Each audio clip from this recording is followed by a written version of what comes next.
नमस्कार, मैं हूं चरण सिंह राजपूत और आप देख रहे हैं fight for right. Sahara India और सहारा इंडिया के खिलाफ निवेशकों का आंदोलन लगातार जोर पकड़ रहा है। सहारा इंडिया आंदोलन और भुगतान को लेकर आज हमसे जुड़े हैं ऑल इंडिया जन आंदोलन संघर्ष न्याय मोर्चा उत्तर प्रदेश के अध्यक्ष संसार सिंह जी। संसार सिंह जी, बहुत जी बहुत स्वागत है नमस्कार। आपका फाइट फॉर राइट के लॉकडाउन अपडेट कार्यक्रम में। अ, जी मेरा नमस्कार, आपका बहुत बहुत धन्यवाद। अ, मेरा और आपके द्वारा भुगतान क्रांति के जो है इस दौर में पूरे देश के अंदर जो आपने अलग जगाई है, और उसके लिए आपको तहे दिल से संयुक्त ऑल इंडिया जन आंदोलन संघर्ष न्याय मोर्चा की तरफ से हम बहुत बहुत आपका धन्यवाद करना चाहते हैं। नमस्कार। संसार सिंह जी, पहला ही प्रश्न है। आप और जी नौशाद अली दोनों जी सोनीपत में जो सहारा इंडिया का ऑफिस है, वहां पर जा धमके थे और मैंने वो वीडियो देखा है। क्या है मामला सोनीपत सहारा ऑफिस का? जी जी। देखिए, आज आज आज पूरे मतलब देश के अंदर सहारा के ऑफिसों का जो हाल ये है कि कुछ ऑफिसों के तो जो है ताला बिल्कुल जो है लग चुके हैं, शटर बंद है, उनकी दुकानें, लूट की दुकान बंद हो चुकी है। और कुछ जगह पर अभी कुछ एक एक दो दो उनके जो चाटुकार हैं, जो उनको जो है गाली सुनने की और उनको मार खाने की जो सैलरी मिल रही है, वे लोग अभी भी वहां पर बैठे हैं। सिर्फ उनका यही कार्य है कंपनी की तरफ से कि आपको वो जमाकर्ता की गाली या पिटाई आपको जो है सहन करनी पड़ेगी, आप वहां पर बैठे। उनका टाइम होता है कि 11 बजे आए और 4 या 5 बजे के आसपास अपना लूट की दुकान शटर बंद करे और निकल जाएं। बस यही उनका काम रह गया। हमने वहां पर देखा, जितने भी वहां पे ब्रांचे जो है रीजन या सेक्टर सभी सोनीपत के अंदर मौजूद है, तो हम वहां की सेक्टर ब्रांच पर गए थे। और वहां पर एक कैशियर महोदय और एक जो है कंप्यूटर ऑपरेटर और एक प्यून, 3 व्यक्ति वहां पर थे। और बिल्कुल सन्नाटा छाया हुआ था ऑफिस के अंदर। और हम जाकर वहां, हमारा जो एक साथी था और उसका जो है कुछ 60-70 हजार रुपए का भुगतान था। तो वो कह रहे कि मैं काफी समय से जो है यहाँ पर चक्कर लगा रहा हूँ और मेरा ये भुगतान देने की तो बात क्या, मेरी बात भी नहीं ये सुनते। तो तब हम वहां पर गए और जानकारी ली कि भाई आखिर मामला क्या है। जी तो अभी जो 6 फरवरी को आपका प्रोटेस्ट हुआ है, आप लोग सहारा इंडिया के कार्यालय पर प्रोटेस्ट करते थे, इस बार जिला मुख्यालय पर किया है कि सरकार के खिलाफ मोर्चा खोला है। कैसा प्रोटेस्ट जी। रहा है और इस प्रोटेस्ट की क्या क्या उपलब्धियां रही? देखिए, प्रोटेस्ट होता है अपनी मांग को जो है जाहिर करने के लिए, मनवाने के लिए या जानकारी देने के लिए। अब हमने जो है काफी दिन से संयुक्त ऑल इंडिया जन आंदोलन संघर्ष न्याय मोर्चा के बैनर के तले पूरा जो है देश के कार्यकर्ता इकट्ठा हुए हैं। और इकट्ठा होकर जहां जहां भी सरकारी तंत्र है या प्रशासन जहां भी है, जैसे भी हो सकता है, हम जो है अपनी आवाज बुलंद करने के अब प्रयास कर रहे हैं। चाहे वो नोएडा का ऑफिस हो, चाहे वो जो है लखनऊ का जो है मुख्यालय हो, तो हर जगह जाकर पूरे देश के अंदर हम जो है अपनी भुगतान की अलग जगा रहे हैं। अभी 6 फरवरी में जो ज्ञापन अभियान हमने पूरे देश के अंदर चलाया है, वो जिला अधिकारी महोदय को अपनी जो है शिकायत हमने दी है, ताकि यहाँ से जो है हमारे केंद्र सरकार यानी जो बीजेपी सरकार है, माननीय नरेंद्र मोदी जी, प्रधानमंत्री भारत सरकार, तो उन तक अपनी बात पहुंचाने के लिए हमने ये जो है पूरे देश के अंदर ज्ञापन अभियान की जो चलाया है। ये वहां तक सरकार तक अपनी बात, अपनी पीड़ा और पूरे देश के जो है गरीबों का जो पैसा सारा इंडिया परिवार जो लूट कर बैठी है, तो उसकी जानकारी के लिए बताया कि आज लोग मर रहे हैं। कई हजार लोगों ने जो है सुसाइड कर लिया है या मर चुके, या इलाज के कारण, पैसे के अभाव के कारण जो लोग अपना शरीर छोड़ चुके हैं, उनकी पीड़ा, उनके परिवार की पीड़ा बताने के लिए हमने 6 फरवरी के अंदर ये जो है ज्ञापन अभियान चलाया, ताकि सरकार जागे और उनको पता लगे कि देश के अंदर क्या चल रहा है। संसार सिंह जी, सुब्रत राय जो उनके दूसरे निदेशक हैं या उनका जो प्रबंधन है, उसका कहना है कि सेबी के पास जो हमारा 25,000 करोड़ रुपए जमा है वो आ जाएगा, हम भुगतान कर देंगे। लेकिन यदि लीगली आप बात करें, मेरी भी बातें हुई है, तो ये माना जा रहा है कि यदि निवेशक नहीं मिल रहे हैं सेबी को, तो वो जो पैसा बचेगा वो सरकार जब्त कर लेगी, काले धन में घोषित हो जाएगा। मतलब सारा इंडिया रियल एस्टेट कॉरपोरेशन और सारा हाउसिंग फाइनेंस कॉरपोरेशन, इनसे जुड़े हुए निवेशक होंगे तो पैसा मिलेगा। उनसे जुड़े हुए निवेशक सेबी को मिल नहीं रहे हैं, वो पैसा सारा को मिलना नहीं है। जो सारा की संपत्ति जब नीलाम होगी, वो सारा पैसा जाएगा सेबी सारा के खाते में, सारा सेबी के खाते से पैसा मिलना नहीं है। संपत्ति नीलाम होने की बात ये मानी जाती है, चलो संपत्ति नीलाम हो, वो भी पैसा सारा सेबी खाते में जाएगा, तो निवेशकों को पैसा मिलेगा कैसे? जी जी जी, आपने बहुत अच्छा सवाल किया कि सारा के जमाकर्ता को पैसा आखिर मिलेगा कैसे। तो देखिए, सारा तंत्र के लोगों का जो काम है वो मैं आपको बता दूं। अभी भी कल मेरी जो है एक आजमगढ़ के जो ब्रांच मैनेजर थे, वहां पर सेक्टर मैनेजर, उनसे मेरी बातचीत हुई है। वहां के जो जमाकर्ता हैं काफी पीड़ित हैं, उनकी सुनने वाला कोई नहीं है।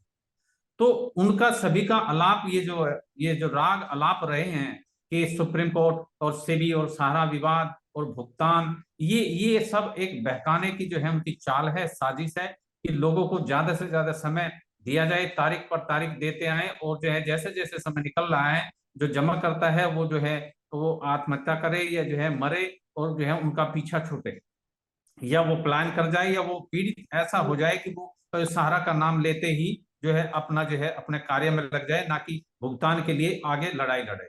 तो सहारा का जो योजना है ये है कि जो है जिस प्रकार पीड़ित होकर धीरे धीरे धीरे धीरे सब जमा करता वो सहारा का पीछा छोड़ दे कि यहाँ से भुगतान मिलने वाला नहीं है, तो आप अपने घर रहें और अपने रोजी रोटी में अपना समय दे, अपना समय बर्बाद ना करें। तो ये इनकी मंशा है। और रही बात जो है कि सेबी की और सहारा की जो केस चला हुआ है जो भुगतान की, वो समझिए मैं आपको बारीकी से ये जानकारी दे दूं कि हमने जो है आरटीआई के माध्यम से जो है सेबी से ये जानकारी ली है कि आप हमें सिर्फ ये बताइए कि जो सहारा के आपके साथ जो सहारा के साथ आपका केस चला हुआ है और जो भुगतान इनके जमा है वो कितना भुगतान है और किस कंपनी के साथ आपका विवाद है। तो बिल्कुल जो है ऑन पेपर सेबी ने हमें ये जानकारी दी है, हमारे पास प्रूफ है, एविडेंस है कि सहारा के साथ जो हमारा विवाद है वो दो कंपनियों का है। एक कंपनी रियल एस्टेट और दूसरी कंपनी हाउसिंग। रियल एस्टेट और हाउसिंग का जो विवाद है वो हमारे साथ है, और ये विवाद इसलिए है कि सहारा ने हमारा नाम लेकर जो है जमाकर्ता से जो है पूरे देश से जो है पैसा कलेक्ट किया है। तो हमने ये कहा है कि ये पैसा आप हमें दीजिए, हम जो है जमाकर्ता को वापस लौटाएंगे। लेकिन सहारा ने यहाँ पर सेबी के साथ ये चीटिंग किया, सुप्रीम कोर्ट को जो है साथ ये जो है पर्दा रखा कि जो है उनकी जितनी भी रियल एस्टेट और हाउसिंग के अंदर जमा करता थे, उन जमाकर्ता का जो है इन्होंने पेपर या अपना बॉन्ड वो अन्य दूसरी स्कीमों में ट्रांसफर किया। यानी जैसे कि क्यू सोप, इन्होंने क्यू सोप की जो है स्कीम लॉन्च की थी, जो प्रोडक्ट बेस्ड कंपनी थी, जो है एक ही दिन में जो है 300 जो है दुकानें खोलकर, और इन्होंने ये दिखाया था कि गिनीज बुक और वर्ल्ड रिकॉर्ड में अपना नाम दर्ज कराया था कि देखिए सहारा ने एक साथ इतनी जो है आउटलेट खोले हैं, तो ये पूरे विश्व में एक रिकॉर्ड है। लेकिन ये नहीं पता था कि इस रिकॉर्डिंग जो रिकॉर्ड के पीछे जो 3 करोड़ जमाकर्ता का जो पैसा है ये फंसने जा रहा है। तो इन्होंने क्या किया कि रियल एस्टेट और हाउसिंग का जो पैसा है क्यू सोप में ट्रांसफर कर दिया। जितने भी उनके बॉन्ड या जो है पासबुक थी वो सभी क्यू सोप में ट्रांसफर कर दी, और जमाकर्ताओं का जितना भी एविडेंस था वो अपने अभिकर्ताओं के द्वारा, अपने एजेंटों के द्वारा इन्होंने जो है अपने ऑफिस में जमा करा दी। और जब सेबी ने ये कहा कि भाई जो भी रियल एस्टेट और हाउसिंग का जो है जमा करता है वो अपने हमारे पास बॉन्ड एज ए प्रूफ अपने एविडेंस हमें भेजिए, हम आपको जो है बाई कोरियर आपको चेक दिया जाएगा आपके अकाउंट में, आप डिटेल दीजिए, आपका पैसा आपको सुरक्षित मिलेगा। जबकि सेबी ने ऐसा किया, 150 करोड़ रुपए के आसपास जो है सेबी ने जो है जमाकर्ता को लौटाए, लेकिन उसके बाद उनके पास में कोई डॉक्यूमेंट्स नहीं पहुंचे, क्योंकि ऑलरेडी सारा ने वे डॉक्यूमेंट्स अपने ऑफिसों में जमा करा दिए। अब ये बताइए सेबी उन पैसे को कैसे देगा। तो सेबी ने का कहना यह है कि वो पैसा हमारे नाम से सारा ने उठाया है और हम जमाकर्ता को देंगे अगर हमारे पास कोई एविडेंस या प्रूफ आएगा तो, अन्यथा वो पैसा हमारे पास सिक्योर रहेगा। तो सेबी सहारा को आप देगी नहीं देगी, सेबी सहारा को देगी या नहीं देगी, इस बात का जो है निर्णय कोर्ट सुनाएगा। तो वो बिल्कुल अलग विषय है जो जमाकर्ता आज पीड़ित है पूरे देश के अंदर, वो 3 सोसाइटियों के जो है जमाकर्ता हैं, जिसका उस केस से कोई लेना देना नहीं। और वही पैसा जो है आज जमाकर्ता सहारा से मांग रहा है, और जिसकी आड़ लेकर सहारा ने 3 साल से, जो अभी जो है 10 साल से करीब तारीख पर तारीख, समय पर समय देते आ रही है, और जमाकर्ता जो है मर रहे हैं, कार्यकर्ता मर रहे हैं, और सहारा जिस 15 साल की योजना जो लेकर आती थी उसमें वो कामयाब हो रही है। ये इनकी हकीकत है। संसार सिंह जी, ये आप लोगों का जो पैसा है वो कौन सी कंपनी में जमा हुआ था सहारा की? हमारा पैसा जो है फिलहाल वर्तमान में जो है सोसाइटी के अंदर जमा, जो सोसाइटी इनकी Sahara credit cooperative society, Saharayan multipurpose cooperative society, Hamara India, Hamara multipurpose cooperative society, इन 3 सोसाइटियों के अंदर पैसा जमा, जबकि ये गरीबों के उत्थान के लिए सोसाइटियां खोली जाती है, और इसका पैसा सिर्फ इन्हीं सोसाइटियों के अंदर रहता है, और आपस में जो है डिस्ट्रीब्यूट कर किया जाता है, और जो इससे इंटरेस्ट आता है वो आपस में डिस्ट्रीब्यूट किया जाता है, और सोसाइटी को बढ़ाया जाता है। ये सोसाइटियों का काम है, लेकिन इन्होंने ये पैसा लेकर और अपनी अन्य विभिन्न योजनाओं में वो पैसा लगाया है, जिसका कोई जो है इनके पास डाटा बताने के लिए नहीं है, क्योंकि अगर ये डाटा बताएंगे तो ये फंसेंगे। तो इन्होंने जो है देश के 10 करोड़ जमाकर्ता के साथ ठगी की है, उनका पैसा लेकर अन्य अपनी जो है स्कीमों में अपना पैसा लगाया है। ये इन्होंने धोखेबाजी 420 जो ठगी की है, आज इसको बताने के लिए संयुक्त ऑल इंडिया जन आंदोलन संघर्ष नया मोर्चा आज सरकार को ये बताना चाहता है, शासन प्रशासन को ये बताना चाहता है कि भारत देश के अंदर कम से कम भी 13 करोड़ जमाकर्ता और उनके परिवारों को अगर लगाया जाए तो 60 करोड़ जमाकर्ता आज पीड़ित है, आज अपने भुगतान की मांग कर रहे हैं, आज सरकार को बता रहे हैं, जगा रहे हैं कि जल्दी से हमारी आवाज सुने, हमारी पीड़ा सुने, और हमारा भुगतान हमको वापस दिलाया जाए। यही आस आज केंद्र सरकार से जमाकर्ता लगा रहा है साथ। जी संसार सिंह जी, हमारे दर्शकों को और निवेशकों को ये बताइए कि जो सहारा इंडिया के निवेशक हैं, जो कार्यकर्ता हैं, उन्हें पैसा मिलेगा कहाँ से? जी जी, ये भी बहुत अच्छा सवाल है, क्योंकि आज ये देखा जा रहा है कि जब सहारा के जो है जगह जगह पर पूरे देश के अंदर ब्रांचें बंद हो रही है, ऑफिस से बंद हो रहे हैं, सेक्टर बंद हो रहे हैं, रीजन बंद हो रहे हैं, यहाँ तक कि जोन के भी कार्य बिल्कुल बाधित है, बंद है, हम तो यही कहेंगे, तो उनको भुगतान मिलेगा कहाँ से? ये बिल्कुल आपने सही सवाल पूछा है। तो सभी जमाकर्ता को हम ये बताना चाहते हैं, भारत के जमाकर्ता को, सहारा से जो पीड़ित है आज, साथियों आपको जानकारी दे दे कि जहां से सोसाइटियों को लाइसेंस मिलता है, दिल्ली हाई कोर्ट का भी ये कहना है कि जो सेंट्रल रजिस्ट्रार के द्वारा सहारा को लाइसेंस मिले हैं, तीनों सोसाइटियों के, चारों सोसाइटियों के, स्टार मल्टीपर्पज कोऑपरेटिव सोसाइटी भी उसी लाइन में है, जो उनका भी कार्य चल रहा था वो भी बाधित हो चुका है, तो उनका जो पैसा है जिम्मेदारी सेंट्रल रजिस्ट्रार की यानी सीआरसी की, कृषि मंत्रालय की। तो आप सभी को अपना जमा धन कि जो आपके पास पेपर है, बॉन्ड है, पासबुक है, उसका बायोडाटा आपको जो है सेंट्रल रजिस्ट्रार को शिकायती पत्र के माध्यम से आपको देना पड़ेगा। आपको उसमें अपनी आईडी लगानी पड़ेगी, और बॉन्ड की या पासबुक की फोटोकॉपी लगानी पड़ेगी, और एक फॉर्म मिलता है, उस फॉर्म को भरकर आप पोस्ट ऑफिस के माध्यम से सेंट्रल रजिस्ट्रार दिल्ली विजय कुमार जो आईएएस अधिकारी हैं, वहां तक आपको भेजना पड़ेगा। उनको ये बताना पड़ेगा कि हमारा पैसा सहारा इंडिया परिवार में फंसा हुआ है, काफी समय हो चुका है, वो पैसा हमें नहीं मिल रहा है। तो फिर central registrar Delhi high court को दे या सुप्रीम कोर्ट को दे या सरकार को बताए, वो उनकी जिम्मेदारी है कि किस प्रकार वो हमारा पैसा वापस दिलवाएंगे। तो सबसे पहले तो आप सेंट्रल रजिस्ट्रार में या सीआरसी में अपनी कंप्लेंट दर्ज कराएं, तभी आपको भुगतान मिलने का एक रास्ता आपका खुलेगा। और उसके साथ साथ आप लोकल अपने क्षेत्र में अपनी जो है सहारा के खिलाफ, या सहारा के जो चाटुकार लोग हैं, आज भी लोग भ्रमित कर रहे हैं जमाकर्ता को, तो उनके खिलाफ आप एफआईआर दर्ज करें। संसार सिंह जी, ये आपका जो है दूसरा रास्ता। आप सहारा इंडिया और से तीसरा, सहारा जी जी, इंडिया तीसरा रास्ता आपका हुआ कि आप सरकार को जानकारी दे, संयुक्त इकट्ठा होकर आप एक साथ आप सरकार को बताएं कि हम इतने लोग पीड़ित हैं, जिस जिस का जो पैसा है, कुछ लोग ऐसे हैं जो अपना शरीर छोड़कर इस दुनिया से चले गए हैं, उनके नॉमिनी जो पैसे की मांग कर रहे हैं, तो वो अपनी पीड़ा बताने के लिए शासन और प्रशासन के सामने जाए और उनको आगाह करे कि सरकार हमारा जल्दी से जल्दी भुगतान करे। ये 3 रास्ते आपके पास ऑप्शन है, जो चाहे आप चुन सकते हैं। संसार सिंह जी, आप सारा इंडिया से भी लंबे समय तक जुड़े रहे हैं, आज प्रोटेस्ट कर रहे हैं ऑल इंडिया जन आंदोलन संघर्ष न्याय मोर्चा से, आप फील्ड में भी जा रहे हैं, सारी चीज आपने देखी है।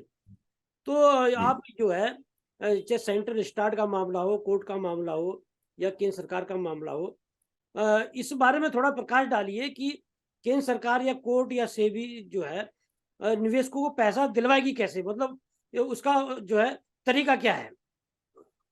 जी जी जी, बिल्कुल बिल्कुल सही सवाल है ये भी, कि वो दिलवाएगी कैसे। देखिए, जब हम अपना रजिस्ट्रेशन कराते हैं तो लेन देन करने के लिए पब्लिक से, तो अपने जो है एसेट्स हमें रखने पड़ते हैं, हमें दिखाने पड़ते हैं कि हमारे पास इतनी संपत्ति है और इतना पैसा हम मार्केट से उठाने वाले। तो जो हम एसेट्स अपने लगाएंगे तो वो उसके पास जो है उसके कंट्रोल में होते हैं। तो जब जो है ये लगता है कि वो कंपनी जमाकर्ता का पैसा देने में आनाकानी कर रही है या नहीं लौटा पा रही है या किसी भी प्रकार की जो है भ्रांति फैला रही है, तो उसमें क्या करते हैं, जो लाइसेंस देते हैं, चाहे वो सेबी हो चाहे सेंट्रल रजिस्ट्रार हो, तो वो क्या करते हैं, उसकी संपत्ति को जो है लिक्विडिटी बैठाकर उसको अपने अधीन करते हैं और जितनी शिकायतें उनके पास जाती है, उन शिकायतों के आधार पर जितना उनका मूलधन वहां पर जमा है और वो इंटरेस्ट के साथ जितना भी बैठता है उस पर, उसका एक बायोडाटा तैयार किया जाता है और बायोडाटा तैयार कर जो रख लिया जाता है और कोर्ट को बताया जाता है कि हमारे पास इतनी शिकायतें आई हैं।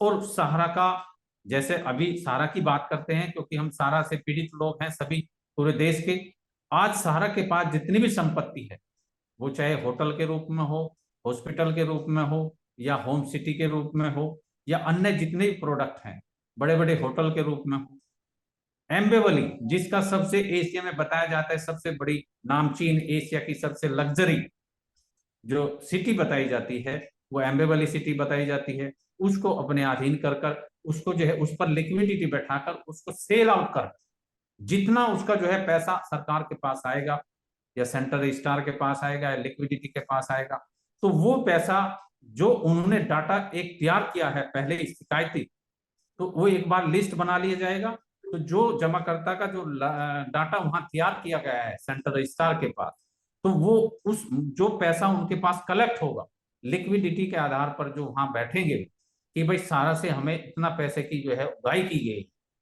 और ये पैसा हमें देना है, तो जितना जो जमाकर्ता अपना समय रहते अपनी जो है शिकायत सीआरसी में सेंट्रल रजिस्ट्रार को पास भेज देंगे, तो वो जो पैसा मिलने के बिल्कुल जो है मतलब बिल्कुल 100% आपको पैसा मिलने का रास्ता बिल्कुल साफ हो जाएगा। लेकिन इसमें समय का थोड़ा सा जो है विलंब लगता है, विलंब होता है, समय का कोई इसमें बाउंडेशन नहीं होता, समय कितना लगे वो एक अलग विषय है, लेकिन आपका भुगतान मिलेगा, अवश्य मिलेगा, ये बिल्कुल सत्य है। लेकिन सत्य उसी का ही है जो आपने शिकायत सेंटर रजिस्ट्रार में जमा कराए संसार सिंह जी, या कानूनी रूप से एफआईआर दर्ज कराकर जो कानूनी रूप से अपनी एफआईआर में अपना जो डाटा देगा, अपने एविडेंस देगा या उसके तहत उसको भुगतान मिले।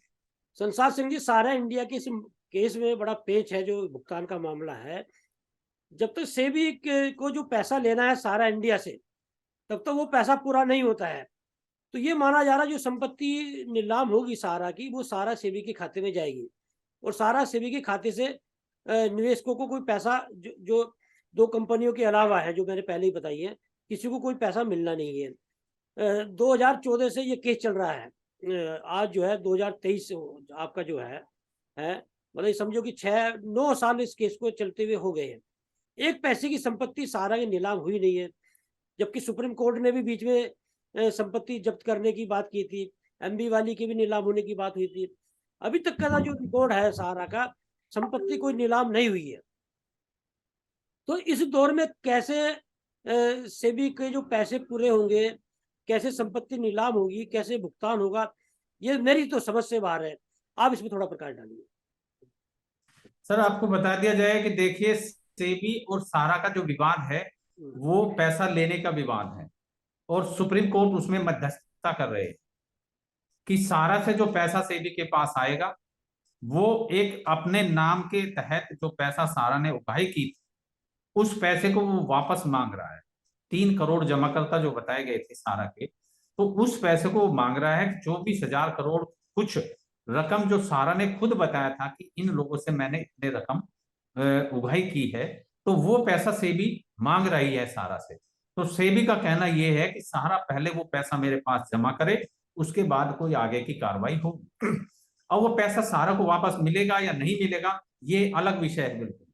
और उसमें से जो है वो भुगतान कौन करेगा कौन नहीं करेगा, या अपनी मन घड़त जो है कहानी से सहारा बता देती है कि भाई अब अगर हम कोई मान लो जो है अपनी भूमि बेचते हैं या अपना कोई प्रोजेक्ट जो है सेल करते हैं तो उसका पैसा सेबी के पास जाएगा। अब वो बेच क्यों नहीं रहे, सेल क्यों नहीं कर रहे, क्योंकि उनको पता है कि सेबी आपको पैसा वापस देने वाली नहीं है। जो पैसा जा चुका वो जा चुका, और पैसा अगर जमा करोगे तो वो भी चला जाएगा। तो सहारा तो इसलिए अपनी संपत्ति नहीं बेचेगी क्योंकि सेबी से पैसा वापस नहीं मिलने का वाला, क्योंकि 2 कंपनियों का केस है वो, रियल एस्टेट और हाउसिंग का, और मसला है सोसाइटियों का, 4 सोसाइटियों का।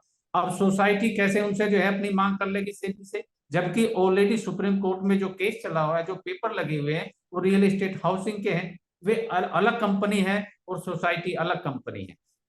तो सुप्रीम कोर्ट ऐसे ऑर्डर कैसे कर देगा कि संसार आप सिंह, जो है रियल एस्टेट हाउसिंग का पैसा सोसाइटी में दे दीजिए। संसार सिंह जी, इस बताइए। ये मामला कोई सामने आया है कि सहारा जो है वो इस पैसे का स्रोत नहीं बता पाया है कि ये पैसा आपके पास आया कहाँ से जो सेबी के पास जमा किया है। तो निश्चित रूप से निवेशकों का पैसा है वो, और निवेशकों का बिल्कुल यदि 2 कंपनी के निवेशकों का पैसा आपको नहीं मिल रहा है, सुब्रता ने क्योंकि घोटाला किया तो आप जेल में डालिए, एक्शन लीजिए। आपको लग रहा है कि हम रिकवरी करनी है, सुब्रता से संपत्ति नीलाम करिए, लेकिन जो पैसा सहारा ने दिया है, यदि सोर्स नहीं बता तो ये अंडरस्टैंड है मामला कि ये जो निवेशकों से जो ठगा है सुब्रत राय ने वो पैसा है। उस पैसे पे तो जब भले उन 2 कंपनी जो निवेशक है दूसरी कंपनी की भी रहो, क्योंकि डायरेक्टर तो एक ही है, सहारा तो ग्रुप एक ही है, कंपनियां भले कई हों, तो उनका उस पर दावा बनता है, मेरा तो ये मानना है उसमें से। तो आप लोग ये जो पैसा सेबी के पास जमा है उसमें से, आप ठीक है, आप सहारा से मांग कीजिए, आप केंद्र सरकार से मांग कीजिए, लेकिन सरकार का तो पैसा है नहीं, वो निवेशकों का पैसा है। तो और मेरा अपना मानना ये है कि ये पैसा निवेशकों को मिलना चाहिए, सेबी सहारा के खाते में ना डाल के, जैसे सेंट्रल स्टार्ट के बाद आप लोगों ने शिकायत की है, निवेशकों के खाते में डालें। इस बारे में आप क्या कहेंगे? जी, इस बारे में कहना ये है कि जब ये पता था सारा को कि जब इनके पास इनका जो है ऊपर केस चला था कि भाई सेबी ने ये कहा था सुप्रीम कोर्ट के सामने कि जितने जमाकर्ता का अपने पैसा मेरे नाम से उठाया है वो पैसा 15% इंटरेस्ट लगाकर सभी जमाकर्ता को वापस कर दीजिए। तो यहाँ सारा बिल्कुल बिल्कुल ठीक कही जाती अगर वो सारा पैसा ये 15% का इंटरेस्ट लगाकर उस टाइम जो है करीब करीब 2 साल या 1 साल 1.5 साल का जो है डिपॉजिट हुआ था सभी जमाकर्ता का, और वो पैसा जो है अगर ये 15% इंटरेस्ट लगाकर सभी जमाकर्ता का पैसा वापस कर देती सुप्रीम कोर्ट के ऑर्डर पे या सेबी के ऑर्डर पे, तो वहां पर वो मामला खत्म हो जाता। भाई जमाकर्ता का पैसा उसके पास पहुंच जाता और केस जो है सॉर्ट आउट हो गया था। तो सारा भी बिल्कुल अपनी जगह ठीक थी और जमाकर्ता पीड़ित होने से बच जाते और सेबी से पीछा छूट जाता। ये कार्रवाई सहारा को करनी थी, लेकिन सहारा ने जो है बार बार चीटिंग कर कर 420 कर कर दिखाकर यानी ऐसे दलदल में फंस गई और जो है सभी जमाकर्ता को ऐसे दलदल में फंसा दिया। इतने पेच जो है सहारा ने फंसा दिए सुप्रीम कोर्ट का जो है हवाला देकर, सेबी का हवाला देकर कि बार बार झूठ पर झूठ, झूठ पर झूठ, झूठ पर झूठ बोलकर आज ये लगने लग रहा है सभी शासन प्रशासन के लोगों को कि ये मामला आखिर है क्या। भाई अगर किसी को बोला जाता है कि आप इसका भुगतान करिए तो वहां के प्रबंधक के लोग या जो है सारा ये कह देती हमारा तो केस सुप्रीम कोर्ट के अंदर जो है चला हुआ है तो ये पैसा हम कैसे दें, जबकि वो केस है रियल एस्टेट हाउसिंग का, सेबी के साथ अलग विवाद है। तो वो बता देती है कि भाई जो है भुगतान हम कहाँ से करें, हमारे ऊपर तो जो है प्रतिबंध लगा है, हमारे तो अकाउंट सीज हुए हुए हैं, ठीक, हमारे पास तो एम्बार्गो लगा है, तो हम किस प्रकार पैसा लौटाए। तो ये बताने के लिए सब कुछ है, लेकिन जहां जहां जमाकर्ता ने जो है एफआईआर दर्ज कराई और वहां के जो है प्रशासन ने ये देखा या वहां के डीएम एसपी ने ये देखा कि भाई जो है ये वाकई में पीड़ित है, इनकी कार्रवाई करनी चाहिए, और वहां पर जो है कार्रवाई के नाम पर जब सारा शहर में 12 थानों की पुलिस पहुंचती है या मुरैना मुरैना पुलिस पहुंचती है, सिद्धार्थ नगर की पुलिस पहुंचती है, तो वहां रातों रात जो है चेक काट कर करोड़ों रुपए के चेक दे दिए जाते हैं, तो वहां एम्बार्गो कहाँ चला जाता है। तो ये तो बिल्कुल सीधी सादी जो है चालबाजी कही जाएगी सुब्रत राय की और जो है सारा तंत्र की, कि उन्होंने बूझकर जो है सुप्रीम कोर्ट का हवाला दिया है, सेबी का हवाला दिया है, और पैसा तो उनकी जिम्मेदारी है देना।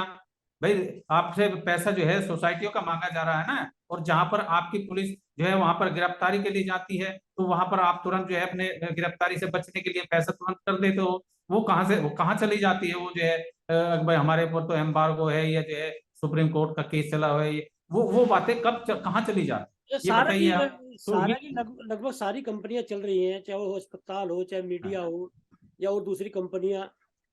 तो ये जो सैलरी मिल रही है, जो खर्चे चल रहे हैं, जो लाइट जल रही है, ये जो ऑफिस के और खर्चे हैं तो वो कहाँ से उठाए जा रहे हैं?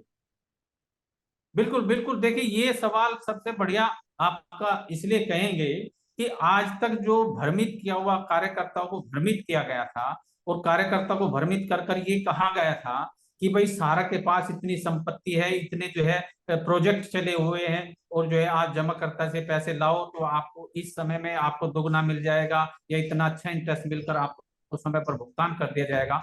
आज ये जानकारी लेने की बात है, जो कार्यकर्ता आज भी अंधभक्त बने हुए हैं, उनके दिमाग में ये बात आनी चाहिए, उनसे पूछना चाहिए प्रबंधक से कि इतने दिन से जो 2,000 रुपए की पूंजी सहारा लेकर आई थी फील्ड के अंदर, और आज 2 लाख करोड़ से ज्यादा की संपत्ति आज सहारा के पास है, वो पैसा कहां से आया? वो पैसा जमाकर्ता का पैसा आया, पूरे देश के गरीबों से पैसा आया, तो वो पैसा आपने लगाया कहाँ है? जितने भी आप ये कहते हो हमारे पास एम्बेवली है, हमारे पास होटल है, हमारे पास हॉस्पिटल है, हमारे पास फिल्मी दुनिया में है, हमारे पास न्यूज चैनल है, हमारे पास प्रिंट मीडिया है, हमारे पास मनोरंजन के चैनल है, हमारे पास ये है, हमारे पास वो है, हमने स्पोर्ट्स को स्पॉन्सर किया है, हमारे पास यहाँ से इनकम आती है। आज तक हमें ये बता दीजिए कि वो जो इनकम आने वाला जो स्रोत है वो किसको मिला है, कहाँ मिला है, कहाँ गया है, आज तक इसका किसी को कोई मालूम नहीं। जो पैसा आया वो पैसा चला गया, लेकिन आज तक ये अधिकारी, कोई भी अधिकारी बताने के लिए तैयार नहीं है कि आपका जो स्टार होटल मुंबई के अंदर है, जो एशिया का सबसे बड़ा बिना पिलर का होटल बताया जाता है, उसकी इनकम कहाँ है? आप ये बताइए। आप विदेशों में जो 10,000 करोड़ की जो संपत्ति ली थी, जो होटल लिए थे, जो बताया जाता था विश्व में नंबर 2 नंबर 3 होटल है, वे लग्जरी होटल है, उनकी इनकम जो करोड़ों में होती थी, उनकी इनकम कहाँ जाती है? किसको मालूम है उनकी इनकम? जो सोसाइटी से आपने पैसा लेकर और इधर उधर अपने जो है प्रोजेक्ट में लगा दिया, वो पैसा, उनकी इनकम कहाँ जा रही है? आपके ट्रेड सेंटर है लखनऊ के अंदर, दुनिया भर के मॉल हैं, वे जो मॉल है वहां से जो किराया आ रहा है, इनकम आ रही है, वो पैसा कहाँ जा रहा है? अन्य जगह जहां आप कहते हो हम शेयर मार्केट में पैसा लगाते हैं, म्यूचुअल फंड में पैसा लगाते हैं, या अन्य स्रोतों से लाइफ इंश्योरेंस आप करते हो, ये जो पैसा लगाते हो प्रोजेक्ट में, इनकी जो इनकम आती है वो आपकी कहाँ जा रही है? अरे वो पैसे से आप जो है लोगों को बहकाने का काम कर रहे हो। जो आपके चाटुकार प्रबंधक आज भी लगे हुए हैं, अंधभक्त बने हुए हैं, उनको वो पैसा दिया जाता है कि आप जो है लोगों को बहकाइए, ज्यादा से ज्यादा बहकाइए, तो आपको अच्छी सैलरी मिलती रहेगी, उसके एवज में आपको पैसा मिलता रहेगा। तो ये संसार सिंह सिर्फ जी, पैसा जो मिल रहा है, हाँ, उस स्रोतों से पैसा मिलता है जो सिर्फ उन्हीं को मालूम है, ना कार्यकर्ता को मालूम है और ना ही जमाकर्ता को मालूम है। सिर्फ आज गाली सुनने का, बहकाने का जो पैसा सारा दे रही है उन लोगों को, जब उनके पास जो है अपने रेंट के लिए पैसा नहीं है, अपने जमाकर्ता के कमीशन के लिए पैसा नहीं है, आपका जो 5 साल से 6 साल से जो टीडीएस आपने कंपनी जमा नहीं किया आयकर विभाग में, आपके ऊपर उनका भी बनता है, वो पैसा आप लूट कर खा गए, जो उनके हक का पैसा था, आपने वो जमा नहीं किया। आप लोगों की एमआईएस वगैरह नहीं देते, जो एक मुश्त पैसा लेकर हर महीने इंटरेस्ट आपको दिया जाता है। आपने किस प्रकार जो है जमाकर्ता या कार्यकर्ता को कोई भी सुविधा, फैसिलिटी या कोई भी सहयोग आपने कहाँ दिया है, कैसे दिया है, जरा हमें बता दीजिए। और उन साथियों को हम कहना चाहते हैं, आप अपनी आंखें खोल लीजिए, आप कान खोल लीजिए, आपको सारे ने किस रास्ते पर, किस जगह किस प्रकार सहयोग किया है, आप जरा ये सोचिए, ये देखिए। ये हाँ सिर्फ सर। भ्रम का जाल फैलाया हुआ है, ये सिर्फ बहकाने का काम आज हो रहा है। कोई भुगतान नहीं होना है, कोई पैसा नहीं देने वाली है। सारा उनकी नियत पहले से ही साफ है। 420 की है, ठगी की है। वो सिर्फ प्रशासन को या जो है शासन को पैसा खिला सकते हैं। 1 लाख रुपए देने के लिए वो 1 करोड़ खर्च कर सकते हैं, लेकिन आपको 1 लाख रुपए वापस नहीं देंगे। कैसे ये मिलेगा आज पैसा? सारा की पैसा कैसे मिलेगा फिर? बनी हुई। फिर कैसे जी। मिलेगा पैसा? पैसा सिर्फ और सिर्फ आपको केंद्र सरकार ही भुगतान करा सकती है, या सेंटर रजिस्ट्रार के पास ज्यादा से ज्यादा शिकायत जाएगी तो उसके ऊपर बर्डन आएगा, वो दबाव में आएगी, तो वो सरकार को बताएगी कि इतने लोग सारे से पीड़ित हैं, आप उनका भुगतान कराइए। केंद्र और सरकार बचाव सरकार जो कर है रही है। सुप्रीम। केंद्र सरकार जी बचाव कर रही है, आप लोग बोलते हैं संरक्षण दे रही है सुब्रत राय को, फिर कैसे? जी, ये संरक्षण तब तक दे रही है जब तक सुब्रत राय सरकार को किसी न किसी रूप में कोई सहयोग राशि वो दे रहा है, वो तो देते रहेंगे। या किसी भी जो है, जी, किसी भी तरीके से। वो तो सहयोग राशि देते रहेंगे, पैसे की कभी थोड़ी सहारा बने।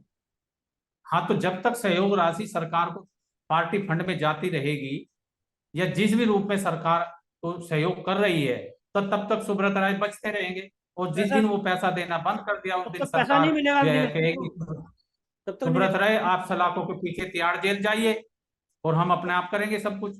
तो तब या तक फिर एक रास्ता है, एक रास्ता बचता है, वो है प्रोटेस्ट, धरना प्रदर्शन। जब पूरे देश के जमाकर्ता और कार्यकर्ता को ये लगने लगेगा कि सरकार आपकी बात नहीं सुन रही, प्रशासन शासन आपकी बात नहीं सुन रही, तो एक ही रास्ता बचता है, वो है क्रांतिकारी, क्रांति का रास्ता, भुगतान क्रांति का रास्ता।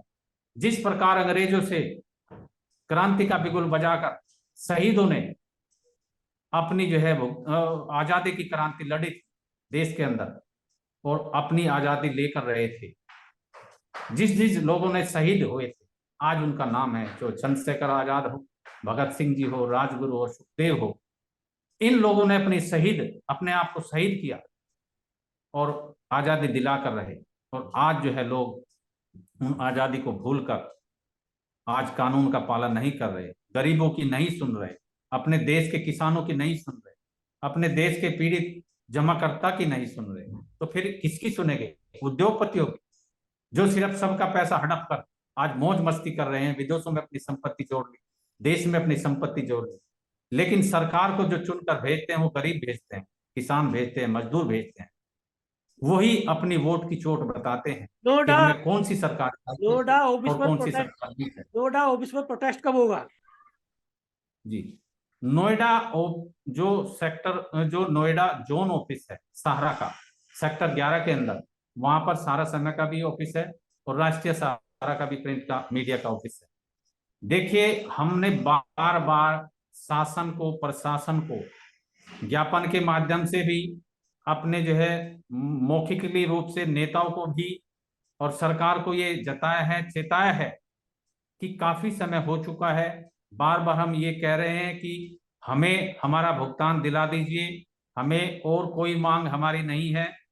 और सारा तंत्र को भी ये कहना चाहते हैं कि जल्दी से हमारी सुनवाई कर लीजिए, प्रोटेस्ट कब होगा? हमें सिर्फ प्रोटेस्ट भुगतान का रास्ता बता दीजिए। ये बातें तो लेकिन बहुत। ना सहारा ने सुना, ना ही सहारा ने सुना और ना ही सरकार ने सुना। और इसमें जो है, जो 15 नवंबर का जो हमने वहां पर अल्टीमेटम दिया था, उसमें कई महीने गुजर चुके हैं। अब अगर वहां पर प्रोटेस्ट होगा तो पीड़ित लोग वहां आएंगे, किसान लोग वहां आएंगे, गरीब लोग वहां आएंगे। उनको सिर्फ और सिर्फ भुगतान की बात चाहिए, भुगतान की वो सुनेंगे, भुगतान उनको चाहिए। अगर भुगतान नहीं मिलता तो पीड़ित आदमी क्या नहीं करता? वो पहले ही मर चुका है, उसका परिवार का सदस्य पहले ही जा चुका है, जो उसका नॉमिनी बचा है, और कुछ का तो नॉमिनी भी जा चुका है। तो उसका भुगतान कब जाएंगे निवेशक सहारा नोएडा के ऑफिस पर? नोएडा ऑफिस की तैयारी बहुत जोरों से पूरा देश जाग चुका है, उत्तर प्रदेश जाग चुका है। जल्दी ही इसकी डेट आपको बता दी जाएगी। हो सकता है कि होली के बाद, हो सकता है होली के बाद मार्च के महीने में कोई सा भी दिन निर्धारित कर लिया जाए कि जिससे जो है सारा तंत्र को और सरकार को ये बताए कि अब जो है जमाकर्ता अपने घरों से बाहर निकल आया है, उसको किसी सरकारी सहारा के तंत्र पर किसी भी प्रकार का विश्वास नहीं रहा है और सरकार उनकी बात नहीं सुन रही है, तो वो अपना जो है वहां पर अपना उस जो ऑफिस है, जो संपत्ति है, प्रॉपर्टी है सारा की, वो बताई जाती है कई हजार करोड़ की वो संपत्ति है, तो कुछ को तो भुगतान हो ही जाएगा, तो उस संपत्ति को, उस पर हमारा हक है, तो क्या संपत्ति जमाकर्ता कब्जा का होंगे? हक है। क्या प्रोटेस्ट में संपत्ति जी, कब्जा होगा सारा की? वो संपत्ति कब्जा कर सरकार को कहा जाएगा इस संपत्ति को सेल कर हमारा और जमाकर्ता का सभी का भुगतान करे। यही हमारी लास्ट की वार्निंग है। संसार सिंह जी, बहुत बहुत धन्यवाद आपका फाइट फॉर राइट के लॉ एंड ऑर्डर कार्यक्रम में हमसे बात करने के लिए। नमस्कार। जी जी, सभी को नमस्कार, धन्यवाद, बहुत बहुत जय हिंद। राइट फॉर फास्ट में आपका हमारा इंटरव्यू लिया या हमारे से बातचीत करे या हमारा दुख सुना, हमारी पीड़ा सुनी, ये हमारे पूरे देश की पीड़ा है और पूरे उत्तर प्रदेश की पीड़ा है और सभी जमाकर्ताओं की पीड़ा है। हमारा इसमें अपना कोई राय नहीं है, अपना कोई विचार नहीं है, सिर्फ सभी दुख जितने भी जमाकर्ता है उनकी सबकी तरफ से हम ये कहना चाहते हैं, सरकार को जताना चाहते हैं कि अभी भी वक्त है, जितने भी पीड़ित साथी हैं उनका भुगतान करा दीजिए। जितने भी जमाकर्ता पूरे देश के साथी है, गरीब, किसान, मजदूर, असहाय, जिसकी कोई सुनने वाला नहीं है। और आज मोदी जी आपको ये कहना चाहते हैं कि आप बहुत ही जो है धरातल से निकले हुए नेता है, राष्ट्र के नेता है, आज पूरे दुनिया में आपका नाम है। बस हम यही कहना चाहते हैं कि जल्द से जल्द सभी पीड़ितों का, सभी जमाकर्ता के पीड़ितों का भुगतान करा दीजिए।